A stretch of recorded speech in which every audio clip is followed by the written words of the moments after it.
Maybe I don't know what's going on and what I'm doing. Let me flip this around. There we go. Now what I'm trying to do here is give a little YouTube tutorial on how to do a freeform mold without using a box. Now I have my subject here, which is a crocodile head, which is in clay. This is all in clay. And I've already pre-marked around it the flange line that I'm going to need for this. So what I'm going to do now is measure out silicone in the cup. And we're going to measure out not just the silicone, but also the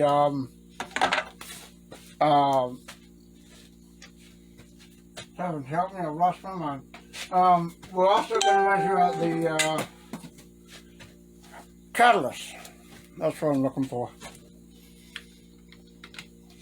So I'm going to have my silicone measurement right here. And I have to do this real quick. So I want to measure out enough silicone in the cup to mix with the catalyst. This is basic standard tin chill silicone.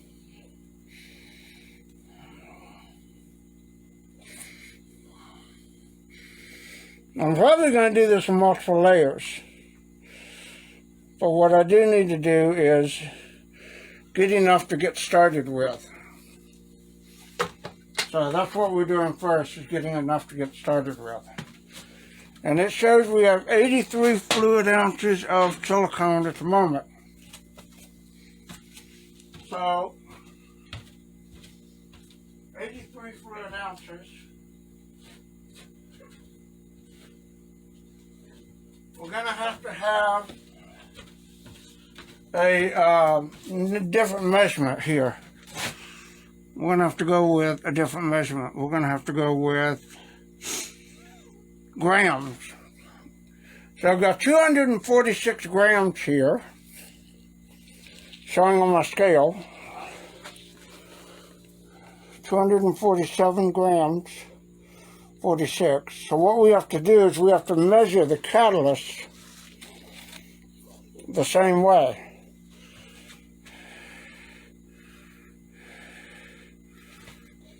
Now I have to get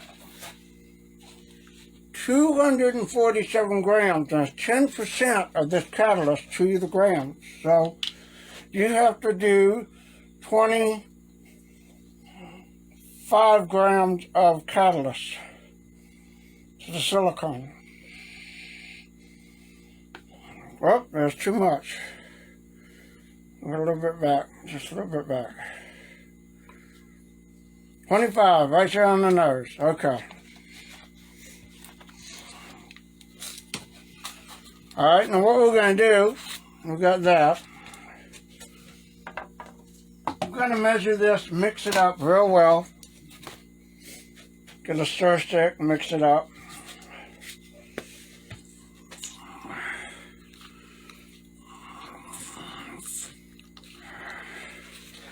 I'm going to put this off to the side here.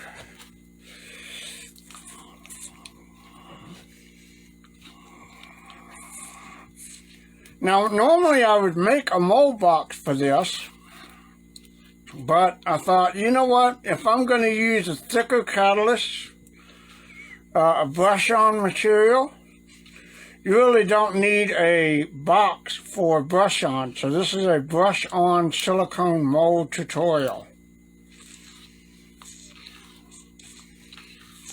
So mix this really well.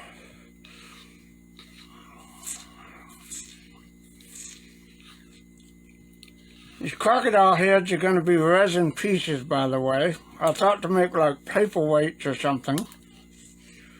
But it'd be nice if you did it in resin, painted them up, that type of thing.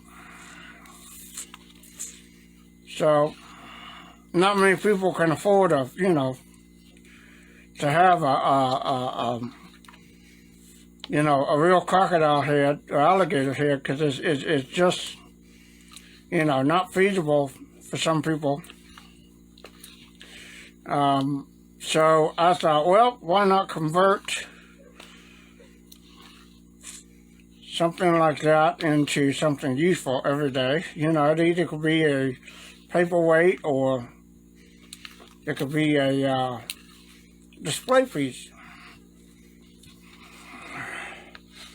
Now I've got this all mixed up really well. It's all solid blue. I'm going to turn to a subject here. Now you probably can't see it, but I've got a line traced around here.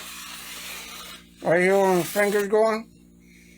That's my flange line. Now the reason I made that is because I have a fiberglass mold that I did this in latex with. But the thing is you cannot put latex into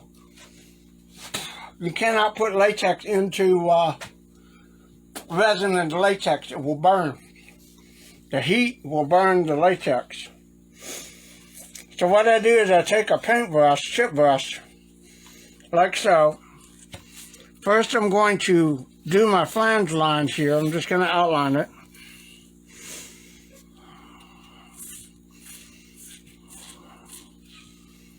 And this is just going to be so thick. Right here.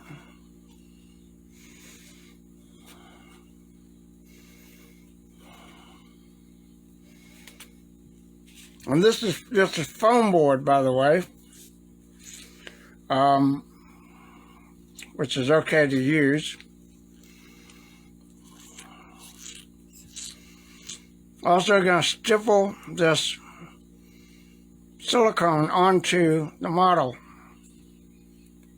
my subject. Kind of want to stipple it in lightly so you can get all those, capture all the details.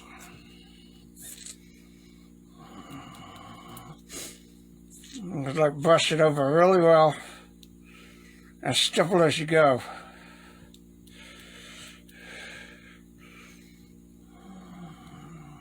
Now this being modeling clay, you really don't need a mold release because it's oil-based as opposed to water clay, which, you know, you really wouldn't need a release for that either, but some people do like to use it. I don't like it using release too much because sometimes you go heavy on the release and you can obscure the details with the spray. It gets trapped into some of the details and won't capture all the details and stuff. So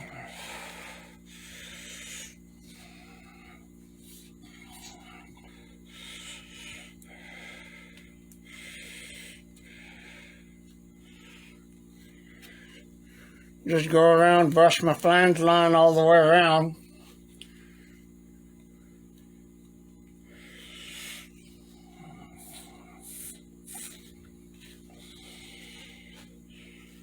Now this is only with brushable silicone can you do this with.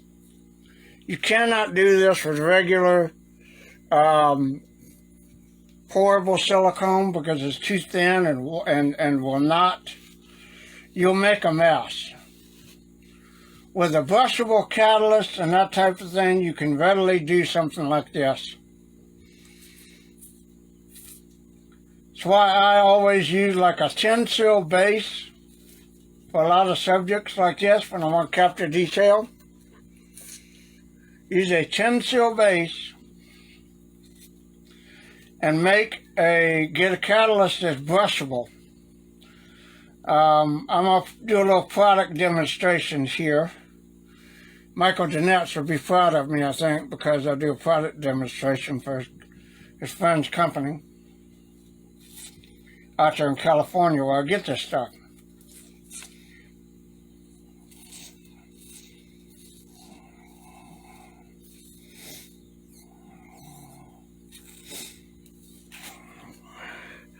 Now this is just a base coat I'm going to have to put about 2 or 3 more layers on here and thicken it up so the resin will not burn through it.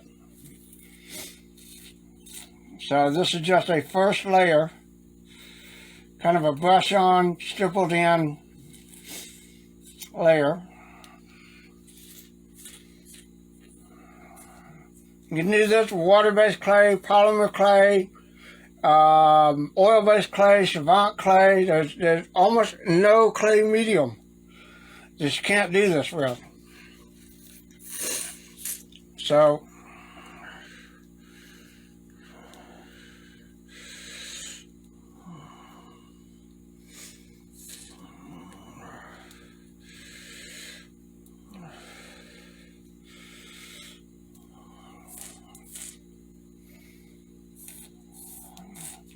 I'm not sure at this point if I'm going to use real eyes for this, like glass eyes or not. I think I may.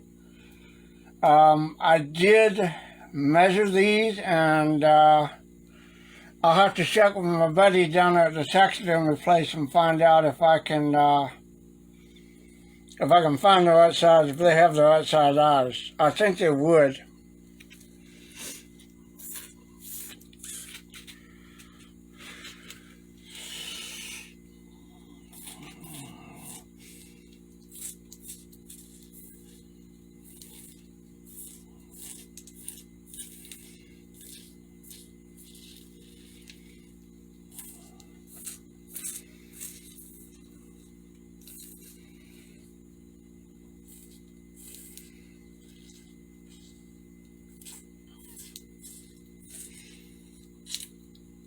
Now, how I did this was I made a mold of this. I did a stone mold.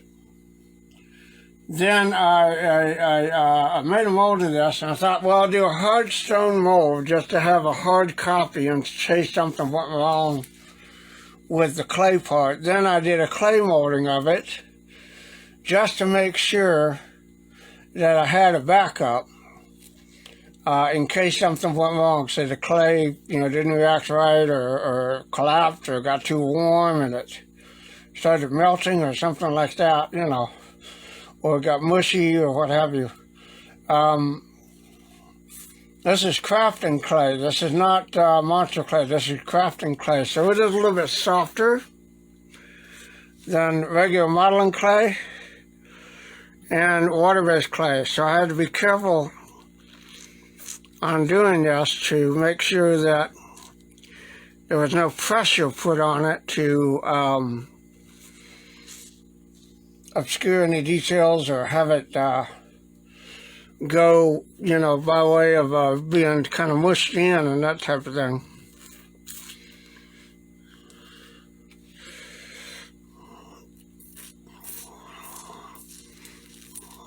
I'm just stippling this underneath the sides and the side of the head here. Just taking the brush and dabbing it, and making sure that all these areas get completely covered. And we got dogs barking about something. I don't see anybody at the gate.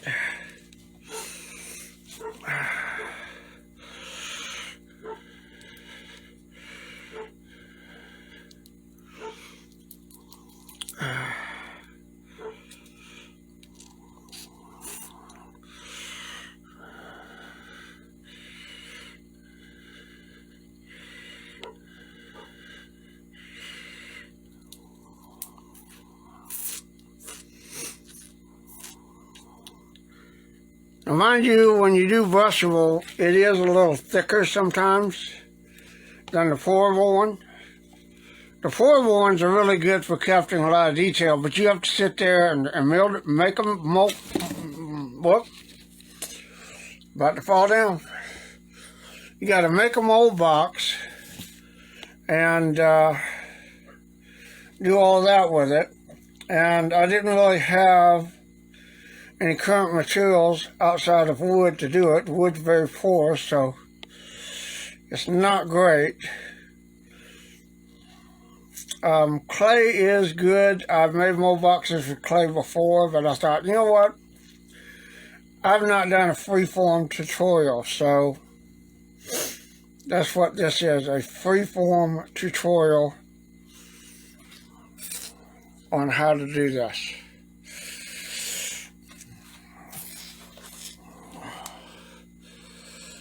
My gimbal is not wanting to play nice.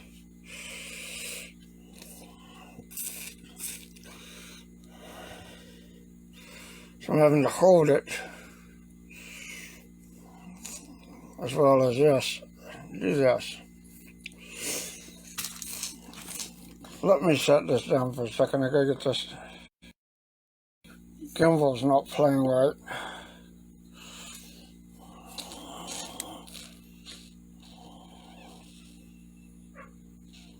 I just charged this thing up last night. Okay, now, there it goes. I have to reset it.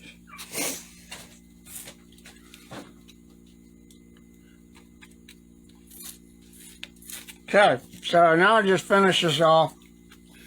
Go over here and do a brushable on the base, just to get up under here. And I want to make sure that all this detail is captured.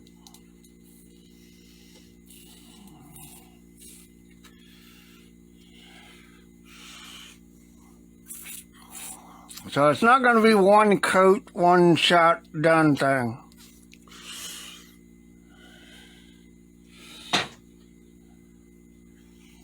So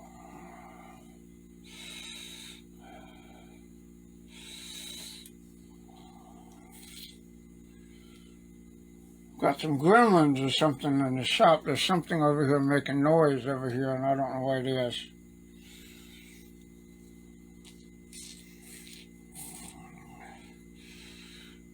Now the key thing is when you do this, if you start brushing and the silicone starts pulling away, that's time to leave it alone. You'll pull it off all the details. So you really want to be careful about that.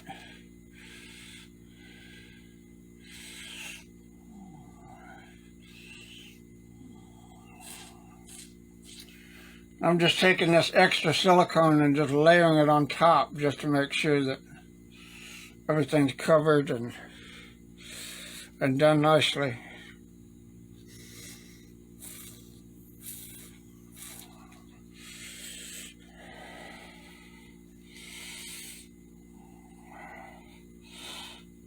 Now I have to do the same thing for the iguana.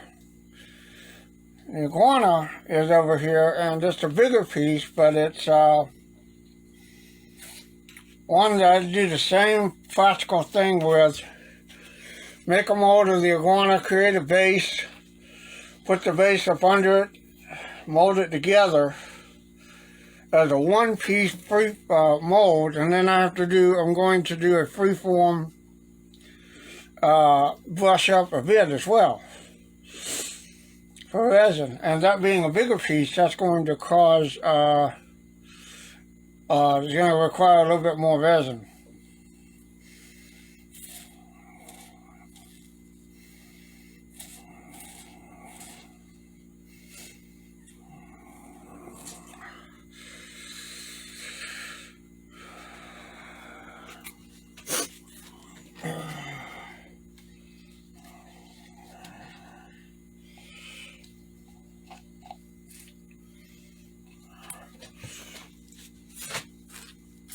Not a lot of people do silicone casting this way, but this is one way, if you have a little limited amount of silicone, that you don't waste it by pouring it and making, you know, a big mess when you pour it.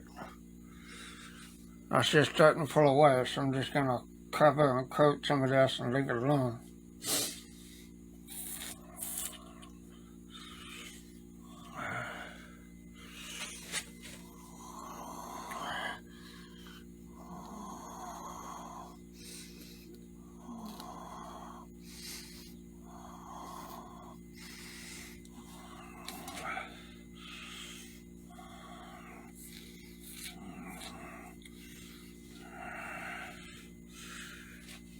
Now, if you guys want to know about the materials that I'm using, this silicone base is a THIXO base. It is just standard. I'll have to find it. It's standard THIXO silicone. You can get it from Reynolds Advanced Materials. Catalyst that comes with it is good, but it's a liquid form. It's not. It's a pourable. It's not a brushable. And I do a lot of brush ups on stuff that I want to make good solid upright molds on. So when you want a vertical base, this is the silicone base. This is MM THIXO Blue 2, MM THIXO Blue. This comes from MPK Hobby Silicones. This is a brushable catalyst. This is the catalyst that you can mix with the silicone base. And like I said, the silicone base itself is MoldMax 30 from Smooth On. You just buy a big 5-gallon thing of that. I have 4 little buckets like this. So I started out with a gallon bucket of it. I'll bring the camera up a little bit.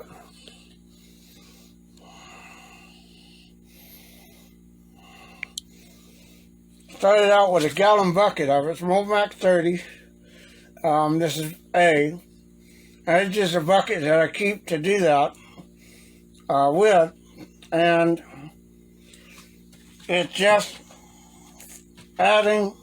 measuring and adding the catalyst to this is what makes it the way it comes out. The other thing is you can build up on your model. Let me do this. I got to flip this around again. On the model, you want to build the flange area about, I would say,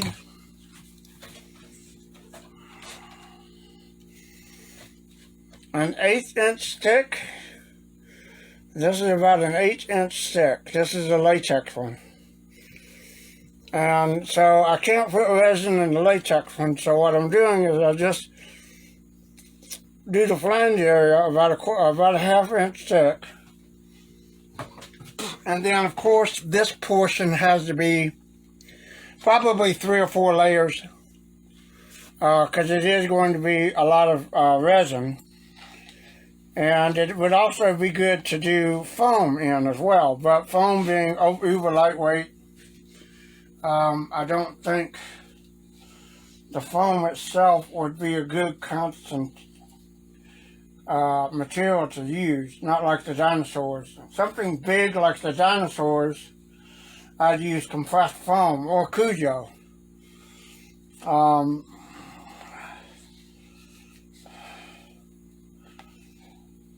Still have to get that done.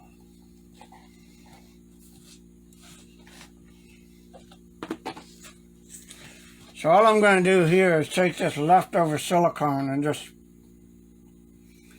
pull it around here on the flange.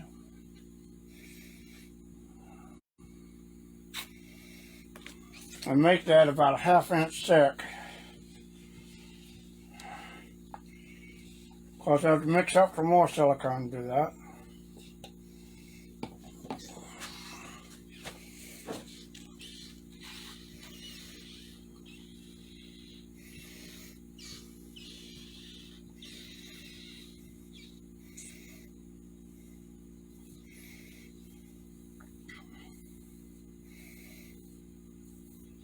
Now you can also do this and mix this up as a flange for several reasons. One, if you want to create the illusion of water, you can mix up silicone and make a base But for this to have a base, I would probably have to indent about 1/2 inch of silicone around there. But the thing is make it hollow. And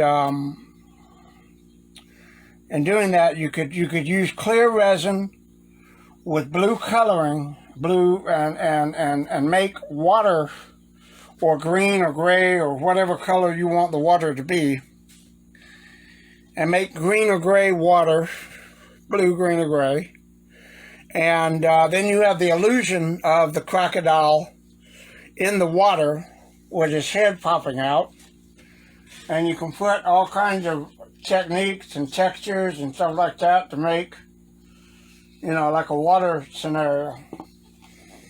Make it look a little more realistic. Right now, I'm just concerned about getting this guy molded, and then having the measurement of this flange, I know I can create an outer piece using the same measurements, the same density and everything, and doing a separate flange without worrying about a complete meshing of one piece of resin, because I would need it thicker than probably about a 1/2 inch thick.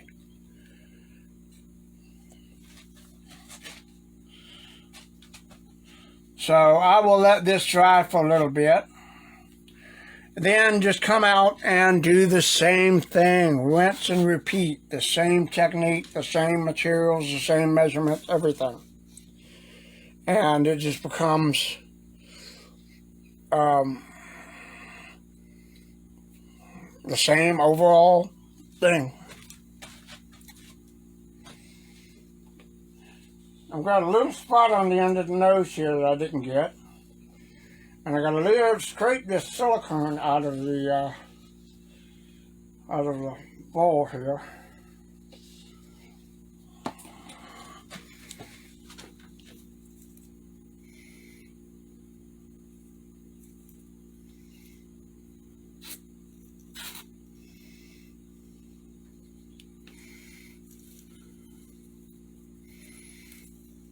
There we go.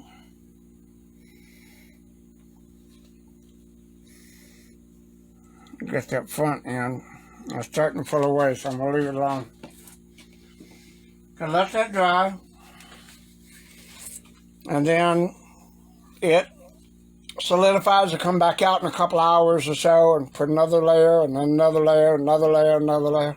About 3-4 layers. And the thing is, I'm setting this up to fit into a fiberglass mold. Can have the same dimension to fit into fiberglass mold. So I don't have to create a new mold for this. I just use the same mold and just use the same mold and make it in different formats. Like